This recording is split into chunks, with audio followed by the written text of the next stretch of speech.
నమస్కారం. ఇది Israel Mediterranean sea దగ్గర ఉన్న ఒక చిన్న మిడిల్ ఈస్టర్న్ కంట్రీ. దీనిలో 9.4 మిలియన్ల పాపులేషన్ ఉన్నారు.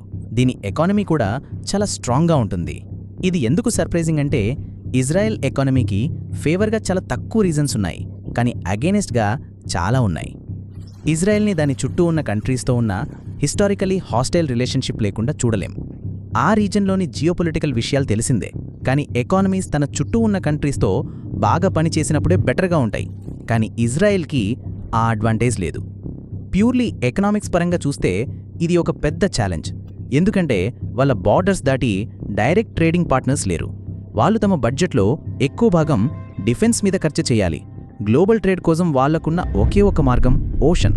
అది బెస్ట్ ఆప్షన్ అయినా ఆల్టర్నేటివ్స్ ఉంటే మంచిది. ముఖ్యంగా ఆయిల్ లాంటి వాటిని పైప్లైన్స్ ద్వారా ట్రాన్స్పోర్ట్ చేయొచ్చు.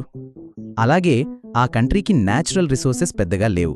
అగ్రికల్చర్కి పనికొచ్చే ల్యాండ్ కూడా తక్కువ ఖర్చుతో తయారీకి ఉపయోగపడేంత పెద్ద పాపులేషన్ కూడా లేదు. 2009లో ఇజ్రాయెల్ తమ జీడీపీలో 5% కన్నా ఎక్కువ ఎనర్జీ ఇంపోర్ట్స్ మీద ఖర్చు చేసింది. దీనివల్ల వాళ్లకు ఎనర్జీ సప్లై చేసే కంట్రీస్ మీద ఆధారపడాల్సి వచ్చింది. దీనివల్ల ఎకనామిక్ గ్రోత్, ఇండస్ట్రీస్ కూడా పెరగడం కష్టమైంది. ఎందుకంటే అంత డబ్బు కేవలం కరెంటు కోసం బయటికి వెళ్ళిపోయింది. ఈ ఛాలెంజెస్ అన్నీ ఉన్నా ఇజ్రాయెల్ ఇప్పటికీ ప్రపంచంలోనే వెల్దియెస్ట్ మరియు మోస్ట్ అడ్వాన్స్డ్ ఎకానమీస్లో ఒకటి. వాళ్ళ అవుట్పుట్ ఫిగర్స్ వాళ్ళ చుట్టూ ఉన్న కంట్రీస్ కంటే 10 రెట్లు ఎక్కువ. ఇంకా కెనడా, జర్మనీ, ఫ్రాన్స్, యూకే లాంటి వాటికన్నా ఎక్కువ. ఇంకా ఆశ్చర్యకరమైన విషయమేంటంటే 40 దశాబ్దాల క్రితం ఇజ్రాయెల్ ఎకానమీ ఇప్పుడు టర్కీ, పాకిస్తాన్, శ్రీలంక లాంటి దేశాలున్న పరిస్థితిలో ఉండేది.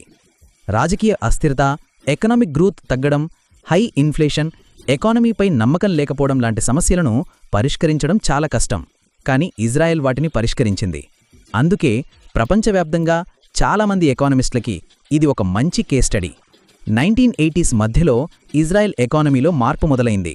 ఆ టైంలో ఆ కంట్రీలో యాన్యువల్ ఇన్ఫ్లేషన్ రేట్ 350% కన్నా ఎక్కువ ఉండేది.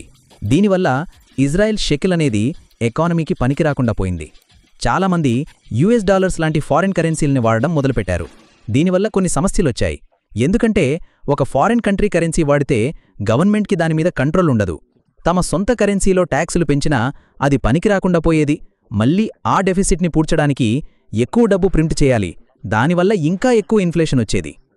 సాధారణంగా ఒక సెంట్రల్ బ్యాంక్ ఈ లూప్ను బ్రేక్ చేస్తుంది.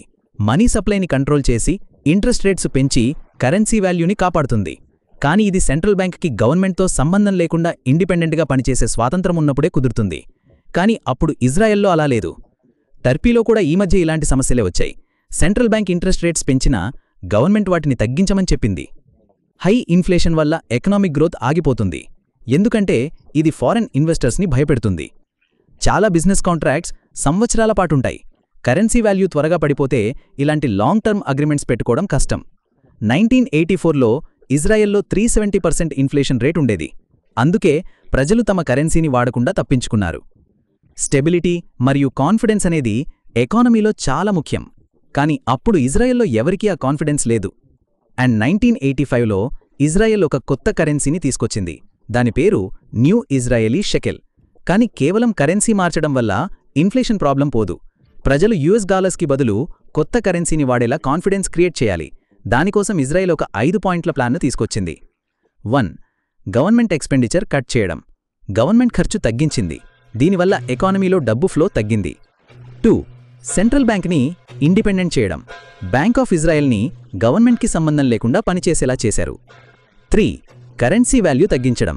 షెకెల్ వాల్యూని ఇంటర్నేషనల్ ఎక్స్చేంజ్ మార్కెట్లో తగ్గించి కొత్త తక్కువ ధర దగ్గర ఫిక్స్ చేశారు. దీనివల్ల ఇన్ఫ్లేషన్ పెరిగినా ప్రజలు డాలర్ల నుంచి కొత్త కరెన్సీకి మారడానికి అది హెల్ప్ చేసింది. 1980s అక్కడికి ఇన్ఫ్లేషన్ ఒక రీజనబుల్ లెవెల్కి వచ్చింది. వాళ్ళ ప్లాన్ సక్సెస్ అయింది. ఇప్పుడు చాలా దేశాలు ఇలాంటి సమస్యలను పరిష్కరించడానికి ఈ ప్లాన్ను ఉపయోగించుకోవచ్చు. 1987లో ఇన్ఫ్లేషన్ స్టెబిలైజ్ అయిన తర్వాత ఇజ్రాయెల్ జీడీపీ పర్ క్యాపిటా $9,000 ఉండేది. ఇది యుఎస్ జీడీపీలో సగం కన్నా తక్కువ. కానీ తర్వాత 3.5 దశాబ్దాల్లో వాళ్ళు చాలా పెరిగారు. వాళ్ళ first success offshore natural gas దొరకడం. ఇది వాళ్ళను ఎనర్జీ ఇంపోర్ట్స్ నుంచి బయటపడేలా చేసింది. టూరిజం కూడా బాగా ఉపయోగపడుతుంది. ఎందుకంటే చాలా మతాలకు సంబంధించి పవిత్ర స్థలాలు అక్కడున్నాయి. ప్రతి ఏటా 4 లక్షల మంది టూరిస్టులు వస్తారు. కానీ ఇజ్రాయెల్ అసలు రిసోర్స్ వాళ్ళ తెలివైన పాపులేషన్. ఇప్పుడు ఇజ్రాయెల్ యుఎస్ కన్నా కూడా రీసెర్చ్ అండ్ డెవలప్మెంట్ మీద రెంటెల్లు ఎక్కువ ఖర్చు చేస్తోంది. దీనివల్ల వాళ్ళు అడ్వాన్స్డ్ సెమీకండక్టర్స్, వెపన్ సిస్టమ్స్ తయారు చేయడంలో వరల్డ్ లీడర్స్ అయ్యారు. టెల్ అవీవ్ చుట్టూ ఉన్న ఏరియాకి సిలికాన్ వ్యాలీ అని నిక్నేమ్ కూడా ఉంది. ఇజ్రాయెల్ సక్సెస్ని కాపీ చేయడం అంత సింపుల్ కాదు. వాళ్ళు ఒక హైబ్రిడ్ అప్రోచ్ వాడారు. ప్రైవేట్ ఇన్వెస్టర్స్ని తమ డబ్బు పెట్టి బిజినెస్ స్టార్ట్ చేయమని ఎంకరేజ్ చేశారు. దానికి బదులుగా గవర్నమెంట్ వాళ్ళకి జనరస్ ట్యాక్స్ కన్సెషన్స్ మరియు జీరో ఇంట్రెస్ట్ లోన్స్ ఇచ్చింది. దీనివల్ల ఇన్వెస్టర్స్ తమ డబ్బును జాగ్రత్తగా వాడారు. 1990స్లో వాళ్ళు సోవియట్ యూనియన్ నుంచి వచ్చిన లక్షల మంది సైంటిస్టులు, ఇంజనీర్స్ టెక్నికల్ ఎక్స్పర్టీస్ని బాగా ఉపయోగించుకున్నారు. ఇజ్రాయెల్కి చాలా అడ్వాంటేజెస్ లేకపోయినా దాని చిన్న 75 ఇయర్స్ హిస్టరీలో చాలా ఛాలెంజెస్ని ఓవర్కమ్ చేసింది. ఇప్పుడు ప్రపంచంలోనే మోస్ట్ ప్రాస్పరస్ ఎకానమీస్లో ఒకటిగా నిలిచింది. ఇది చాలా గొప్ప విషయం. సో ఈరోజుకి ఇంతే. Thank you for watching. మీకు ఈ వీడియో నచ్చితే ప్లీజ్ లైక్ చేసి సబ్స్క్రైబ్ చేసుకోండి. Bye bye.